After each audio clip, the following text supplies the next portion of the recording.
Guys, I'm here today to do a wrap up of all the books I read last week. Normally I do Sunday to Saturday, but I'm including an eighth day this past Sunday because I participated in the Romance Buddy Read Takeover, I think was the name, or Romance Takeover Buddy Read, something like that.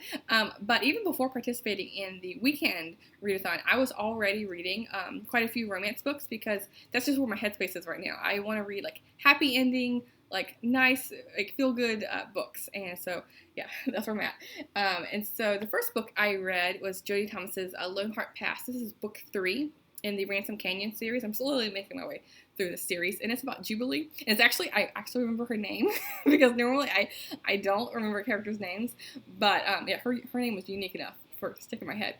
But she is recently out of a relationship, and her grandfather leaves her this ranch, but she knows nothing about ranching or the farming life. She just vacationed there as a kid, like in the summertime, and so she hires on a local cowboy who he also is having a rough time. He is a single father, and he is trying to save up money by doing like random jobs around the town to save up to have his own ranch in the future. And so there's a relationship going on from there, and it was just kind of funny, like watching this, a person who knows nothing, like it would be like me, like I know nothing about ranching, and they kind of get thrown into it, and so yeah, and I really like their relationship dynamic as well with the little girl. I then read going from like hot Texas, then now going up to the cold winters of South Dakota. This is The Long Winter by Laura Ingalls Wilder. This is book 6 in the Little House on the Prairie series. This isn't the cover I read, but this is just what Goodreads has as the cover. But yes, I mentioned this in my March wrap up. But yeah, this was kind of hard to read. I initially picked this up, well, first because it was part of like a middle grade March. This wasn't on my original TBR, but this complete isolation we've been in, it really reminded me of the trials that Laura Ingalls Wilder and her whole family went through. And so that prompted me to reread this book. I've read the series once, but this is I've read a couple of them 2 times, but this is my second time reading this one, and I read it completely out of order.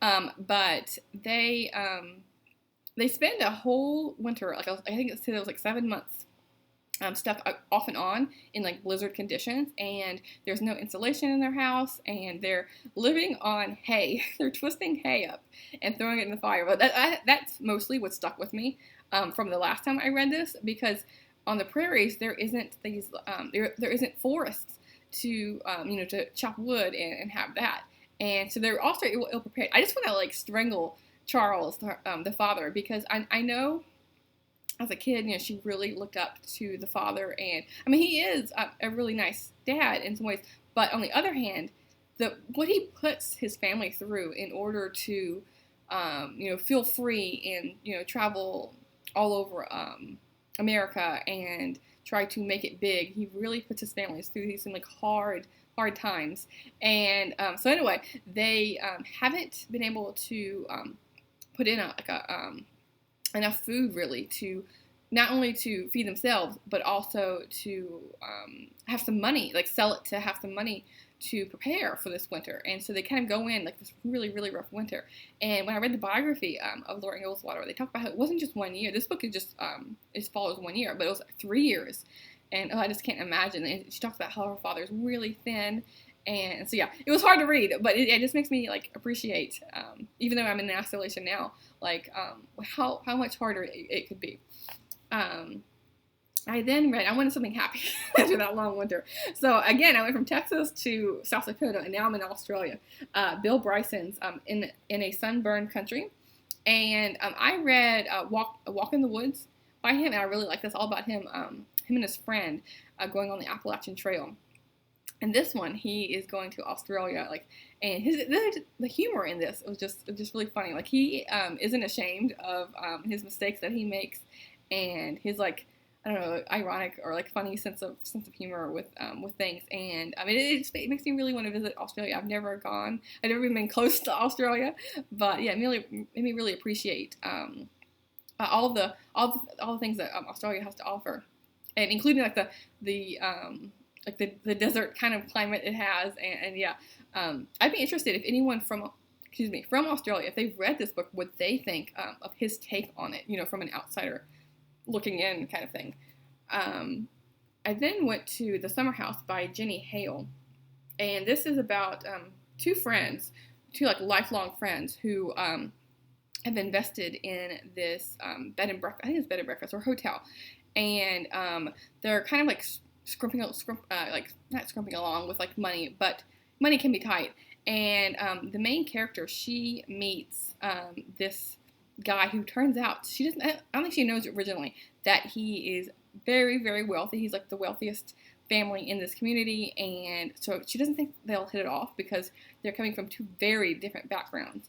But it had like a mystery involved as well, because along with their relationship, when she's renovating the house, she finds this like mystery box of like scrapbooking kind of things, like old photos, letters, things like that. And so she's also uncovering with the previous owner what was going on in her past with her family, and there's a connection there with what's happening now in the present day. So yeah, I really like this one. I think Bree from Bree Hill is the one who was talking about this book, and so it caught my eye. So it's really bright, and so I want to read a couple. My library has a couple more from this author that I want to read. It's a perfect like summer beach kind of read, and it was actually set in the Outer Banks of North Carolina. And I just wish right now, I could be at the beach. That would be nice, because it's really nice outside. But yeah, no, I'm here. I then read Stormy, a story about finding a forever home by, I can't pronounce the first name, Drodging. This was an illustrated book, and there wasn't any words in it. I wish I still had the copy. I could show you some of the pictures, but this is just an example of the artwork. It was a beautifully drawn book. It's about a little dog who gets stranded in a storm, hence the name Stormy, and they're all alone. And but before the storm hits, this dog encounters a possible friend. And so the friend comes back and tries to locate him in the storm to provide him a forever home. And yeah, it was a really quick read, and yeah, this artwork was just beautiful. Like the trees and the lightning storms and the sun that was coming out after, it was just a gorgeously illustrated book. I then went to The Ghost at Dawn's House. This is book 9 in the Babysitter's Club series by Ann M. Martin. And again, it's probably, let me turn it down a bit so you can see it a bit better, maybe, kind of. This is featuring Dawn, and she, her and her mom and her brother moved into this old, I think Victorian house, old I think Victorian style house, and she uncovers a mystery hidden passageway, and she thinks that it's haunted by a ghost, but she keeps hearing these sounds late at night and during the day, and so yeah, there's a mystery there, and yeah, this was just a cute read. Let's see, I then went to Lost and Found by Orson Scott Card, and this is when I was I want to get more into I'm in the mood to read some fantasies, and so I went to sci-fi first. I don't know. I was just browsing in my library, and I saw this pop up. I've only read the Ender's Game. I read that when I was in high school, and so I recognized this name, and I wanted to give this one a go. And it's about a group of people who, they don't have superpowers per se, they kind of do, but they're called micro powers. And the main character here, he's able to find he finds a lost item, and he knows immediately who the item belongs to, and so but he calls it a micro power because he thinks, for example, rubber bands or pencils. He sees these random little bits and bobs, and he's he must return them to their owner, and that leads him to the group he's in. Their leader wants him to be able to eventually be able to look at people, and instead of unimportant things. And so yeah, and then he meets a friend here, Beth, who can be very persistent with her. I really like her attitude. She was one of my favorite characters compared to main character here, whose name is Ezekiel. So I really like their dynamic here, and so yeah, it was nice. And Beth eventually helps him analyze and evolve his power. And then I went to, going back to romance, Welcome to Moonlight Harbor by Sheila Roberts. This is the first book in the Moonlight Harbor series. And kind of along with Summer House, this is following a woman who she is coming off a really rough divorce, and not just the divorce settlement. Instead of like the guy paying child support and alimony to her, she has to do it because when her marriage, she was like the breadwinner and he was like a struggling artist. He didn't earn hardly anything, and so she has to pay him, and he's like constantly asking for more money, and so yeah, there's a huge struggle there. But she goes to her aunt, her great aunt, her aunt, yeah, okay, it's her aunt, who has a hotel or motel on the coast, and she hasn't been back in a very long time, so she has these really fond memories. But when she goes there, she sees it's like in a complete shambles. It's very much run down. There's mold and all sorts of things that, and not only that, but the aunt kind of gives it to her to help her out of her money problems and just like a new lease on life in a way from her divorce. But but she doesn't realize that what she's handing her is a huge headache because she's the main character is constantly struggling to find money, to find some income, to be able to really get the motel up and running. And then so yeah, I really like this one. And I for sure will continue on with the series. And the handyman was a little bit annoying. Like he was like constantly like mooching off the aunt, but he grows on you over time. Like once you get to know him more, and the characters of the town I really like. 'Cause they're all like small businesses. They're all get together to help each other, and because it's a tourist town, like they're really just relying on seasonal profit, seasonal money, and so they're trying to think of ways to generate some income throughout the whole year. And so yeah, I really like this one. And then let's see, where else? And then going into, I think I'm in. So this one was I finished Friday, but I didn't pick it up for the romance readathon. But it is a romance, so I mean I can count it, kind of sort of for this. And this is the Romance Book Club by Lisa K. Adams. And this I've seen several people talk about this book, and because I think book 2 recently came out, so I wanted to read the first one. And I thought this was hilarious. I listened to it on audiobook, and the narrator, I think it was a guy. He did a really good job of narrating all the different characters with the different accents and like the Russian and like things like that. It was really funny. But it's about a guy who he doesn't really know much about relationships, even though he's in one. He doesn't know what women think or why they act the way they do, and so that leads to him having problems in his marriage, and so he's looking at getting a divorce, but his friends rope him into a book club, and it's all about reading romance books in order to understand women, because their whole thing is like romance books are written by women for women. And so, like, why not, be able to get into their heads? And so he uses, like, the examples in the books to be able to talk to his wife and really communicate. And so, yeah, I really like this one. I am going to pick up book 2, even though book 2 features the main character isn't one I really liked from this series, but I'm hoping that I'll like her. Like, maybe like once we're in her perspective, I'll like her better. But yeah, this was a nice read. And then going to my my TBR books that I had picked. I had 7 books on my TBR for the weekend, and I read 6 of the 7. So I think that's pretty good. Technically, I read 7 because if you include that the Friday book, the Romance Book Club that I finished on Friday. I didn't start on Friday, but these are ones I started and finished over the weekend. This is Almost Just Friends. This is the 4th book in the Wildstone series by Joel Chavez, and this is when I was kind of like leery on reading because even though I really liked the writing style and the story of the Heartbreaker Bay series, I can't remember the name of that book, but I read one of them because I keep seeing her mentioned, so I wanted to give her a go. But the explicit content I don't really care for, and there was a lot of it in that book. But this one seems more of a family drama in a way, and so I wanted to give it a go.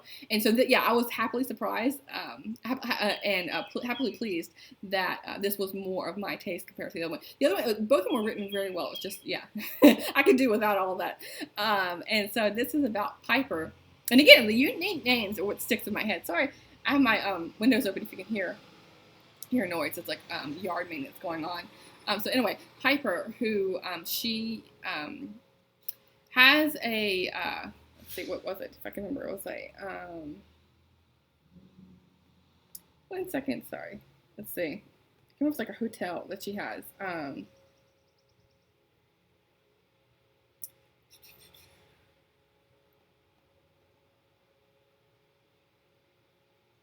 Oh, sorry for the lull in the, because there's so many different ones that have like hotels and things.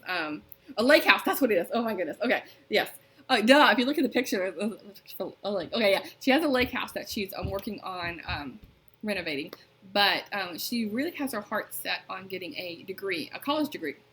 But she's had to put that on hold because she has to focus on getting this lake house renovated, and she, her whole life, I feel like, has been on hold because she also had to raise her siblings because her parents, her parents died, and so she is on her own, and she was the oldest, and so there's a lot of responsibility that she has, and she's a very, like, fiercely independent woman. And so this story is all about how she kind of, like, learns to let go a bit. She, like, holds on to everything. She's very, like, stressed out and tense, I felt.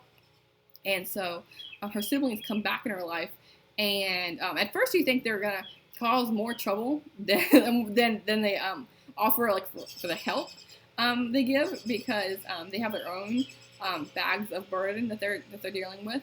But yeah, I really like the story because there were so many layers in this story. It wasn't just a romance, and it wasn't just Piper's story, but it was also her siblings, how they evolved over the course of this book. And so yeah, I really, really enjoyed this book. It was more like a family drama, I think, than it was like a romance. But the romance was a feature in this book as well. But if you like the romance, for sure check out the Heartbreaker Bay series. And then I went to Yours and Mine. This is like a it was in a novella set, but it was over 200 pages, so it kind of sort of could be a book as well. Let's see. I'm trying to get it to load here.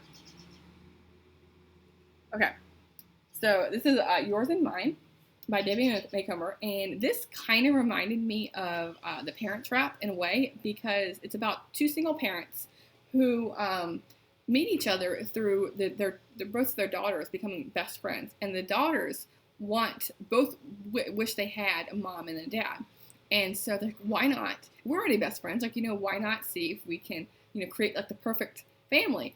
And so they like find like conniving little ways of bringing their parents together. And at first the parents, like, what are you doing? And so then eventually, like, okay, we'll just play along a bit just to appease them. And there's a relationship involving in there. And so yeah, this was a delightful, like, fun, light book. And yeah, for fans of Parent Trap, I think you would like this one. And then I read Nothing Happened. This is a Shakespeare modern adaptation by Molly Booth. I think it does say much. Yes, it's based on Much Ado About Nothing. I don't know if I've already mentioned that or not. Anyway, this is set at a summer camp. I love the little bracelets. Set at a summer camp that's held every year, and the whole group of friends here continually come back, and so they've known each other all their lives throughout each summer. And they're all not all of them. There's different age groups in here, but the elder ones this is like their last summer together before they go away to college, and there's lots of big changes happening. Some of them are just coming into like adolescence and teenagers. So there's two different storylines in here. If you know anything about Much Ado About Nothing, one of the groups, one of the couples, they were best friends growing up, and they have thought about having a relationship, but they tried it like the summer before, and it didn't really work. And so they're like, no, let's just stay friends, or kind of like frenemies in a way. And but their friends want to find a way to get them together because they think they'd be perfect. Now my cat's like jumping at. Hold on, let me move her because she's gonna Okay. She's gonna walk all over this camera, of the laptop here. But yeah, and so the friends try to find a way to get them together because they think that they are the perfect match. And so they start this like rumors and gossip that the couple over the two overhear about each other. Even though it's so like they say like, oh, don't you know that like so and so is in love with you? And not, they don't say it directly. They have it so like they overhear it. So they think that they I can, since I know they already love me, then I can go ahead and confess my feelings, if that makes sense. And then the other pairing are ones who really like each other and they're going to have a relationship. But there is another rumor that happens where one of them thinks that the other one is cheating on them. And so they walk by this like in the evening, walk by this little volleyball court, and so they see that this couple's making out. And so they think that the person making out is their girlfriend, but it isn't. So yeah, if that makes sense. If you know much ado about nothing, you'll know the storyline. But yeah, there's those two relationships that are going on. That makes sense. I don't know. I feel like I'm not really explaining it that well. But yeah, it's all about like misheard or misseen things that lead to trouble, if that makes sense. And then I read one of the favorite book from this weekend was Marriage on Madison Avenue. This is book 3 in the Central Park Pact series by Lauren Lane. And I haven't read the other 2 books, but this is about a woman who she is an Instagram influencer, and she has a best friend who's a guy, and somehow they end up having a fake engagement.